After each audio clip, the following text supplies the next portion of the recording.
Hey, what's up everybody? Dr. Strong here, and thank you again for subscribing to my channel. If you haven't already, go ahead and smash the like button and hit the subscribe button as well. It really means a lot to me, and I'm really trying to provide as much value as I can for everybody that watches this. And hopefully, if you have any questions, just comment below, and I can always make videos about certain topics that you want to hear. But for me, my mission is to help as many people as possible overcome either their chronic health conditions or just help them have the highest quality of life as possible. So today we're going to be talking about 12 home remedies that you can do to either regrow your hair that may have been falling out due to thyroid conditions, due to androgenic alopecia, whatever it may be that's causing the hair loss. I'm going to go over 12 remedies that we can do at home that are non-pharmaceutical that we can use to regrow the hair, or at least just make your hair look thicker if it's starting to thin or anything like that. Plus, how do we get to the root cause of the issue? So in this video, we're going to be taking a deep dive into what these 12 home remedies are that you can start doing that are super easy, super cost effective, and that will hopefully get you results. So let's dive into it. Before we get started, there are definitely two things that you want to avoid when it comes to hair loss. The first thing is fluoride. And fluoride, we see this in our showers, in our drinking water. And fluoride can actually damage the hair follicles and damage the actual hair cells. Now, fluoride is a halogen which will bind to the thyroid hormone and will actually cause you to have like autoimmune type issues, or will actually inhibit your thyroid. And so this is a misconception that a lot of people don't know about, but it's something that can be highly detrimental to your health and your overall thyroid health. So I'll put a link below, but there are certain water filters that you can use. You can use like Berkey water filters for your drinking water, but there are also filters for your shower head, which will get the fluoride out of the water that you're using to wash your hair or wash your body. So it's really critical that you take a look at that, make sure that your water supply, that you have a good filter, that you're getting that fluoride out of your water. While it may be good for your teeth, it is pretty detrimental to your hormonal health, especially when it comes to thyroid. Another thing that you want to avoid is sulfates. Sulfates in your shampoo are one of the biggest causes. Now, even though that they said that they're going to help your hair grow and look shinier or maybe make it thicker, if they are adding sulfates, there are studies now that show that sulfates will cause damage to the proteins that make up the hair cells and make up the hair follicles, so it can actually cause more damage than it can help it. That being said, should you avoid showering? Probably not, but you want to make sure that you're doing the things to prevent this from affecting any type of hormonal health or the hair loss as well. On the other side of the coin, there are pharmaceuticals that are commonly used in order to prevent hair loss or to regrow hair. Those look like minoxidil, I am not sure if I'm saying that right, and finasteride. And these two are commonly known as Rogaine, and then the other one, finasteride, it's just a pharmaceutical compound, and it's responsible for blocking DHT. Now, both of these kind of work in the similar fashion, because in androgenic alopecia, which we see in males and females, which is a rise of testosterone and a rise of the androgen hormones, it will get converted, your testosterone will get converted into DHT, which is particularly damaging to the hair follicles and will cause them to fall out or close up, or it'll just make the hair very brittle. So those two drugs work in that fashion. Now, the great thing about this is we're going to go over some natural ways that you can inhibit DHT without having to use a pharmaceutical, which can, be very hard on the liver or be very hard on the kidneys. So let's dive into the 12 remedies that you can start using to help with your hair. Onion juice. Yeah, you heard that correctly. Onion juice can actually inhibit DHT. It's a natural inhibitor. So something that you can do is you can actually take onion juice and you can dilute it to a 50-50% dilution, and you can just rub it in your hair. Leave it in there for about 10 or 15 minutes, and then after that just use shampoo and just make sure it doesn't have sulfates.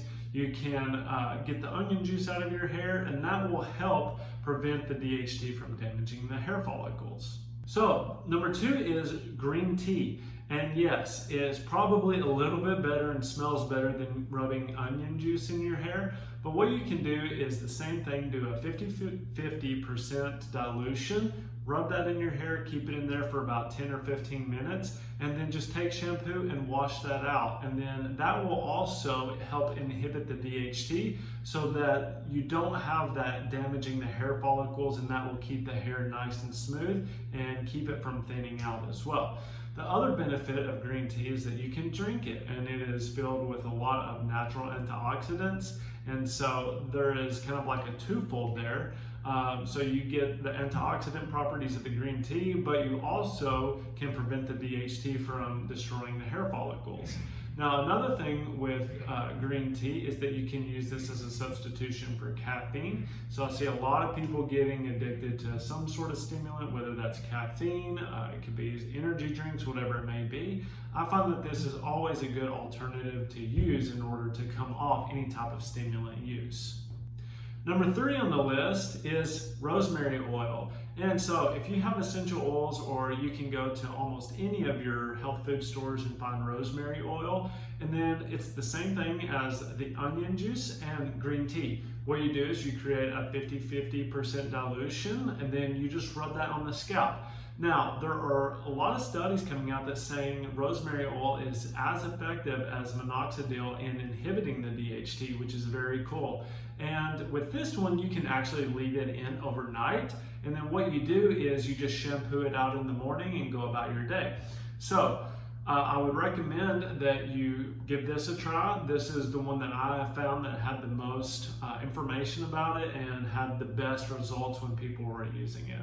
Number 4 is actually zinc and which is found in oysters and red meat. So if you like oysters, I love oysters. That's something that you can do, especially if you're on one of the coastal parts of the United States or anywhere in the world. And then also red meat. Zinc is a very high mineral used in your hormonal health, so forming the hormones. It's also very immune protective. So it will actually bind to the cells in your body and prevent any types of viruses or bacteria from invading the cells and taking them over. So you get twofold with there. So you get the hormonal production, but you also get the immune response as well. You get the immune support. Number five is actually apple cider vinegar. And I know there's a lot of things coming out about apple cider vinegar and how it can actually help with your digestive tract. If you're diluting it and taking shots in the morning, people are doing really well with using that to help aid their digestion, because so many people are just so stressed out that they're not eating correctly, that their digestive system is just being bombarded all the time by things that we don't normally have to process, and we're just stressed out all the time, which can affect that as well. But what you can do is you can take like a 1/3 cup of apple cider vinegar, and then you can also dilute that with 1 liter of water and then rub that on the scalp as well. And that will help open up any of the pores that may have been clogged through any type of dirt or gunk that kind of gets in them, that prevents the hair follicles from getting stimulation, from getting air, from breathing oxygen and that sorts of things. So you just take that, you rub that on the scalp, it clears out the pores, and then that can help your scalp feel a lot better. So be very careful about that. Don't put just raw apple cider vinegar on your scalp. Make sure that you're diluting that solution. Okay. Apple cider vinegar can also help with acne as well. So you can take that and use kind of that same dilution, and you can rub it on the skin to help clean out the pores. The acidity, your skin is naturally acidic, and what it will do is it will open up those pores, and it can help with the acne, and it can help kind of get all of that debris out there so that your skin can actually start to breathe again. Number six is actually more protein and trace minerals. If you're doing any type of ketogenic diet, which we're going to be talking about later, then the ketogenic diet sometimes can be deficient on protein. So there are things that you can do to combat this. Just add either a protein shake, or my favorite is to add essential amino acids into your daily regimen. One, they are a lot easier to digest, and they're basically already broken down proteins so that you don't have that stress placed on your stomach in order for the hydrochloric acid to break them down into smaller components. This can greatly help you achieve any type of protein deficiencies that you have. And then the second thing is also for your trace minerals. A good thing that you can do to get like the appropriate amount of B vitamins, because they are highly correlated. If you look at any type of hair products, they have biotin in it, which is B7, which we'll cover later. You can use nutritional yeast in order to get your B vitamins, but you want to make sure that the nutritional yeast doesn't have any like artificial additives or anything like that in order to get the best results. Number 7 is actually using cruciferous vegetables and sea kelp. So like that looks like your broccolis, your cauliflowers. A lot of these can actually help with estrogen control. So making sure that you don't get like any type of estrogen dominance. They help with the sulfation pathways in the liver primarily because broccoli, it has sulforaphane on it, and that can actually help support the liver, help the biotransformation of your hormones as they kind of get recycled throughout your body. Sea kelp actually can help thyroid function as well because it can have iodine in it, but it will also help with the estrogen regulation as well, help just supporting that liver, helping support detox pathways. Number 8 is actually selenium, and selenium is found greatly in Brazil nuts and then also your seafood products. And selenium is a very crucial mineral for thyroid health. Now, a lot of the times when we're looking at these sorts of issues, a lot of people correlate to hair loss or thinning of hair with thyroid. And a lot of the times it's either due to like trace mineral deficiencies such as selenium, but it's also crucial that you are addressing the gut issue, because if you're not able to absorb and digest these vitamins and minerals and actually turn them into your thyroid hormones or thyroid support or just basic metabolic needs, then what happens is you can actually downregulate your metabolism, and that's maybe why you feel hungry all the time. So with selenium, you want to make sure, one, that your gut is working very well in order to digest these foods so that you can get the appropriate amount of vitamins and minerals that you need. And then also with this, a lot of your thyroid conversion happens in the liver, so you can actually move your metabolically inactive T4 to T3 through the liver, and selenium is a major constituent in that pathway. Number 9 actually has 3 to it, and it's vitamin D, more sleep, and exercise. So vitamin D is a crucial supplement. If you're not doing it, the highest place that you can get, or the best place where you can get the most vitamin D through dietary means, is actually mushrooms. So it's not milk. That is a huge misconception. And then obviously the other place is just going outside, especially during the midday when the sun is at its highest, getting it exposed to 70% of your body, just making sure that you're out there for, at least 15 to 30 minutes. Make sure if you are out there for an extended amount of time, you're using some sort of natural sunscreen and staying hydrated. But vitamin D can help with regulating stress levels. And one of the biggest things that I see when people start to lose their hair or they start to get thinning in their hair is that they are highly stressed, and that comes back to cortisol. And cortisol is your stress hormone. And the biggest thing that I always harp about cortisol is that you need to eat every 2.5 hours in order to keep that regulated. Now, the next thing that you can do is improve your sleep. So making sure that you're in a cool environment, making sure that you don't have electronics anywhere from an hour to 2 hours before you go to bed, and just making sure that you've kind of let everything go, whether that's meditation, journaling, whatever you need to get off your mind. The next one is exercise to help regulate this stress relief protocol, to help regulate cortisol and make sure that you're kind of winding down and getting some sort of relief at the end of the day.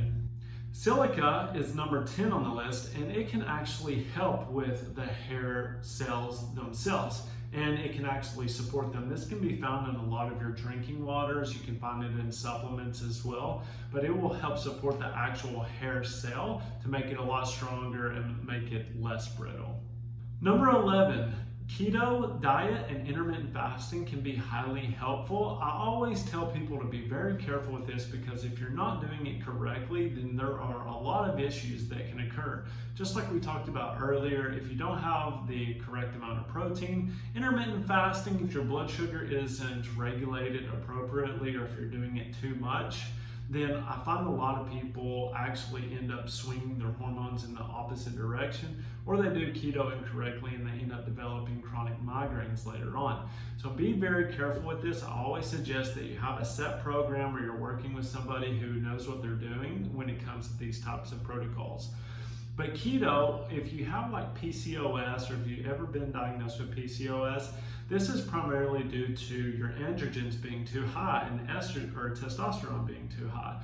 And most of the time this is an insulin issue. So when I work with young females or anybody dealing with PCOS, you want to make sure that you're controlling their blood sugar responses. That correlates to controlling their insulin responses as well. Because as we know, these testosterones, these androgens and DHT can be highly destructive to the hair follicles and the hair cells. And number 12, the last one, is biotin. So you see all of these hair products, hair regrowth products and support products having biotin in them, and that is because it is one of the key foundational components when it comes to hair growth or actually supporting hair cells. That is a main constituent when you're going through the process of making those. So from amino acids, they need biotin in order to kind of stick everything together and to make your hair cell grow. So biotin is something that you definitely want to make sure that you can add in, or you can get it from nutritional yeast like we were talking about earlier in order to just supplement your diet. Another food that you can find biotin in is sauerkraut. And sauerkraut is very high in biotin, but it's also very high in vitamin C and supports gut health. So you can actually add sauerkraut into your meal plans 1 to 2 times a week. And this can actually support your biotin without you having to take anything extra, but it can also provide you with high doses of vitamin C, which is very anti-inflammatory as well. So I hope this video was helpful. Please like, subscribe, and share this with anybody that you think would find this helpful. It's my mission to help as many people as possible. There are also free resources below this video. I also have a free course that you can take below. You can sign up for it. It's completely free. I just ask for your feedback, and if there's anything that you would like me to add throughout the course, then I'm more than happy to. It just dives a little bit further into hormones and weight management and those sorts of things. There's also books. If you have any other questions, please just reach out and comment below. I do offer a 14-day free trial to my app. So if you comment below, I'm more than happy to send you a link where you can sign up for that, and you can try one of my 40 protocols that I have in order to help anything from Alzheimer's and ADHD all the way down to weight loss. And there are tons and tons of things that we can do for this. So thank you again for watching my video, and I will see you next time. Bye.